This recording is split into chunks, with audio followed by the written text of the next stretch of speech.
आ गई फोन दो गलवा के। फोन आ गई, जब देखा तब फोने में लगल रहता। अरे हमार तो ऐसे बियाह भइल तो हमार कर में फूट गई। हमार माई बाप ला के कहाँ ढकेल देलस। मुखिया ना हम ई ना सुधरी। हमार काम करत करत हाथ घिस गई भाई, सोना नियर हाथ हमार। देखो जात अपनी माई से मिले। चल दो गलवा तो के चलवाओ तन। चल 100 से मिले जेबे, 100 से मिले जेबे रे। जेबे रे करे। अरे नहीं पिया ना ते, निकल हमरे घर से निकल। दोगला दोगला निकल, जल्दी निकल।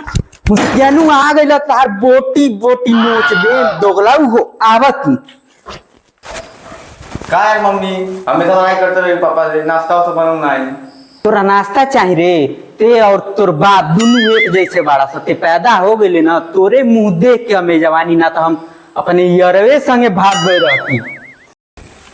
तो के भगाई के है तो काय हमके पैदा कर ले रे मुते पिया ना। तोरो जवान तोरे बाप के नियर चलता रे। दोगला अरे चल निकल, तू निकल यही घर से निकल। निकल पिया ना, निकल निकल पिया ना, घर से निकल हमरे निकल। मुते पियानो ढूक गइल घर में, बंद कर लेला केवाड़ी। तहरा के तू खोला केवाड़िया तो के ना कटनी तू कहिया।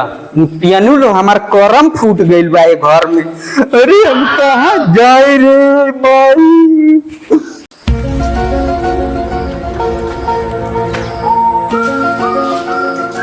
रंगीली ए रंगीली, खाना वाना मिली?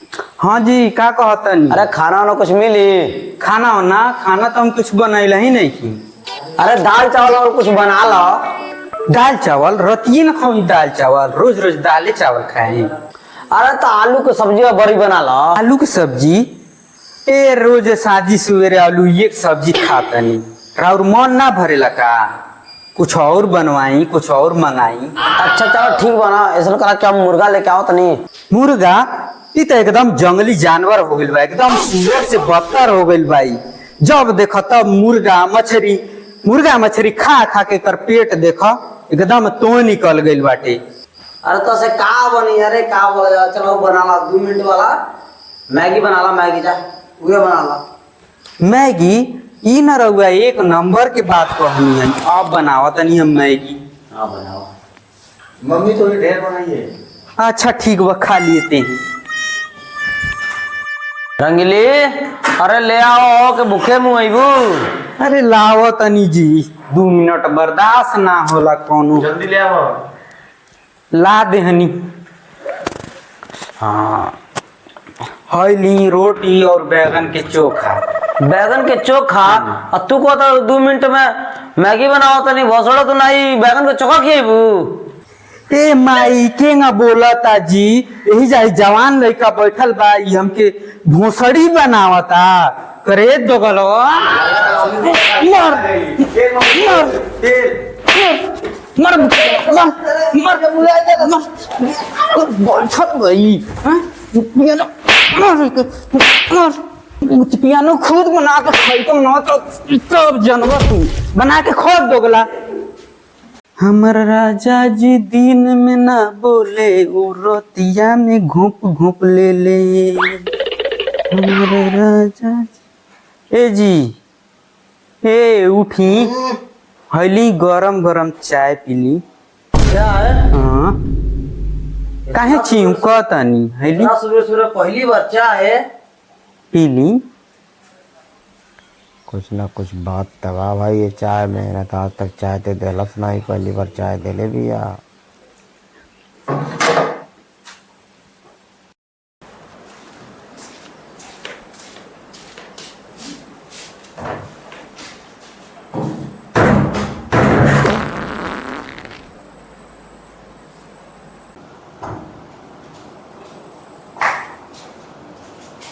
रुक जाई। ली हम धोआ देतनी ली। का ताकतनी हली भाई। ये देखो तो नहीं क्या बड़ा टाइम टाइम से सेवा होता। अरे राउर हमार भतार है तो सेवा ना करम तो का कर।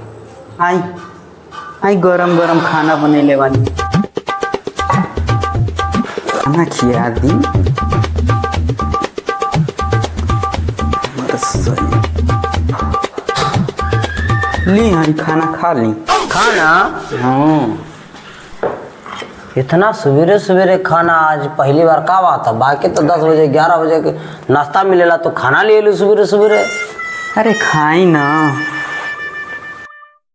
ए जी सुन तनी, हाँ कहो सेवा होता कुछ ना कुछ तो बात होबे करी। बोला हम एगो साड़ी ऑनलाइन मंगैनी है, 2000 रुपया हमके दे देती। 2000? हाँ तो 2000। बाप साला कहिया कभी हमके इतना पैसा दहेज देले बाटे। साला कहिया 1 रुपया ना देला तक 2000 रुपया मेरे बाप पे चाहिए, हैं? मेरे बाप पे चाहिए रे, चलो, हैं? मेरे बाप पे चाहिए। अरे भाई अरे छोड़ दे। मेरे बाप पे जाई दोगला, एकर हम नहीं जाते। नटी फाड़ दे मब्बे। ओहो अरे का बोल भाई का मेरे बाप पे जाई। अरे बाप को बड़े सुन कौन बाप बोल भाई का बोला का बैठे तो बैठा। अरे मर्द अरे भाई का बताई अब जगह तड़ा साड़ी खाती ड्रामा कैले बिया। साड़ी खाती उनके साड़ी चाहिए। फगुआ खाती काल हम करवा चौथ के परत रखमी, हमके साड़ी नहीं के दिवावा। कौन दिवाई? का हो का बोला का बात है। हमर तो दीवा काने का साड़ी आए गो हैं बर्बाद हो जाएगा साड़ी से तुम दीवा दे साड़ी। और ऊपर से हमारे बाप के गरिया बताई। गलत काम तो पहले बोला, बेटा वाला काम तो करते बोला। दीवा काने से मुर्दे को सड़ी तो दीवा काने से तुम काके हैं। आखिर तोरे लंबी उम्र खातिर व्रत के लिए बड़ी अच्छा कर चढ़ी हैं। ए मर्द लंबे उम्र आप कितना साल जियो हम बताओ ना। 5 फीट के रहनी है 3 फीट के मार मार के कह दिली। अब कितना साल जियो हम। हमके जिंदगी ना चाहिए ना करो भरत भैया। हम व्रत करो, हमके साड़ी चाहिए। हमके चाहिए साड़ी। अरे ना ना हमारी बस के बात नहीं के। रउआ हटी, ऐसे हम एकर छाती फाड़ के साड़ी ले आई दी। आजुए दी, आजुए दे।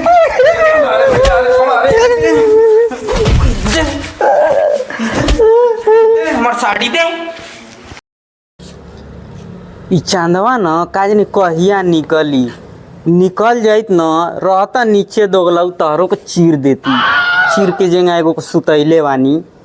मार भूखन हमार पेट के अंतड़ी एकदम सूख गइल बा। काज कहिया निकली। अरे अब हमरा तनको बर्दाश्त नहीं खे होत हो। निकल जाए चांद महाराज। अरे ए निकल गई न चांद देवता निकल गई न। रे छोटुआ बोला रे अपने बाप के बोला, जल्दी बोला। हाँ मम्मी बुलाओ तो नहीं रुक जा पापा की। हाँ जो बोला जल्दी बोला के लेके आऊ।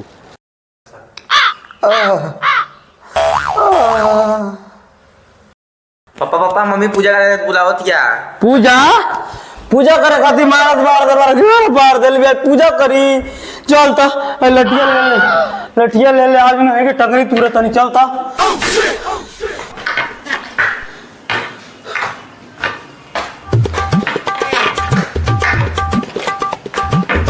अरे आज मार के का पार फाड़ दे तनी चलता। अरे भोसड़ी मार के अरे दादा हो मार ई दोगला हमके मारे ले रे। हम तोरा खातिर व्रत रखनी है अते हमके मारे ले। चल हे जा खड़ा हो जा। दोगला नोटी चीर देता। खड़ा हो जा दोगला, सीधा खड़ा रहो।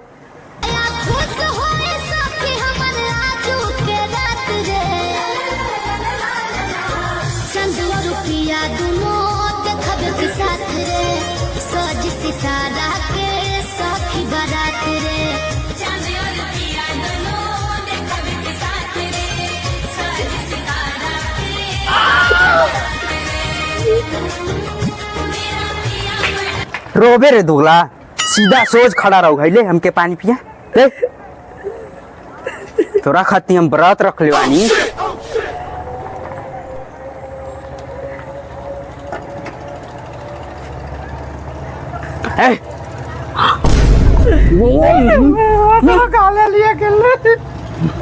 मार बुतिया ना।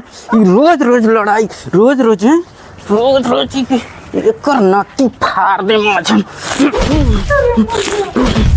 हेलो गाइस, अगर वीडियो पसंद आया तो लाइक करें, कमेंट करें और सब्सक्राइब तो जरूर ही करें और घंटा तो बजा कर ही जाए। और लास्ट में कमेंट करें कि ये वीडियो कैसी बनी है।